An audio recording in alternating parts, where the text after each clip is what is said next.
ஏங்க, இங்க பாருங்க. சிங்கிள் பசங்க டைட்டில ஜெயிச்ச கூமாப்பட்டி தங்கப்பாண்டி.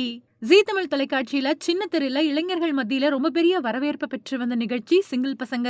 இந்த நிகழ்ச்சி பல கட்டத்த கடந்து இறுதி கட்டத்த எட்டி 5 போட்டியாளர்கள் இடையில கடுமையான போட்டி நடந்துச்சு. இதுல கூமாப்பட்டி தங்கப்பாண்டி அப்புறம் சாந்தினி ஜோடி டைட்டில ஜெயிச்சிருக்காங்க. ஜீ தமிழ் தொலைக்காட்சியில சின்ன திரையில ஒளிபரப்பாயிட்டு வந்த சிங்கிள் பசங்க நிகழ்ச்சியோட ஆரம்பத்துல பார்த்திபன், நடிகைகள் ஆல்யா மானசா அப்புறம் ஸ்ருதிகா அர்ஜுன் இவங்க நடுவர்களா இருந்தாங்க. இதுல இருந்து பார்த்திபன் அப்புறம் ஸ்ருதிகா அர்ஜுன் விலகுனதுக்கு அப்புறமா புதிய நடுவர்களா நடிகர், இயக்குனர், தயாரிப்பாளர், எழுத்தாளர் அப்படின்னு பன்முக திறமைகளை கொண்ட டி. ராஜேந்திரன் வந்தாரு. அதே மாதிரி சன் தொலைக்காட்சியில எதிர்நீச்சல் தொடர்கிறது சீரியல்ல ஈஸ்வரி கேரக்டர்ல கலக்கிக்கிட்டு இருந்த நடிகை கனிகா சீரியல்ல இருந்து விலகி இந்த நிகழ்ச்சியில நடுவரா கலந்துக்கிட்டாங்க. இந்த நிகழ்ச்சியில "ஏங்க இங்க வாங்க" அப்படின்னு பேசி சமூக வலைதளத்துல எல்லாரோட மனசுலயும் இடம் பிடிச்ச கூமாப்பட்டி தங்கப்பாண்டி கலந்துக்கிட்டாரு.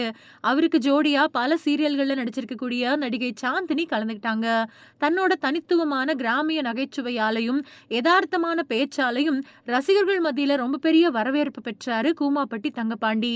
இந்த நிகழ்ச்சியில பல ஜோடிகள் கலந்துக்கிட்டப்பவும் கூட சரவணன் அப்புறம் ஆஷா கவுடர், ராகவேந்திரா அப்புறம் பிரணிகா, சாந்தினி அப்புறம் கூமாப்பட்டி தங்கப்பாண்டி போட்டியாளர்களுக்கு மத்தியில ரொம்ப பெரிய வரவேற்பு கிடைச்சது. இதுல குறிப்பா சாந்தினி அப்புறம் கூமாப்பட்டி தங்கப்பாண்டி 2 பேரும் கல்யாணம் பண்ணிக்குவாங்க அப்படின்னு சொல்லக்கூடிய அளவுக்கு 2 பேரும் ரொம்பவே நெருக்கமா அந்த நிகழ்ச்சியில மட்டும் இல்லாம பல பாடல்களை ரீமேக் பண்ணி வெளியிட்டு வந்தாங்க. இறுதி கட்டத்தை எட்டுன சிங்கிள் பசங்க நிகழ்ச்சியில டாப் 5 போட்டியாளர்களுக்கு இடையில கடுமையான போட்டி நடந்துச்சு.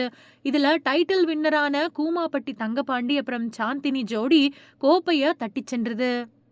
2வது இடத்த ராவணன் அப்புறம் ஆஷா கவுடாவும் பெற்றாங்க.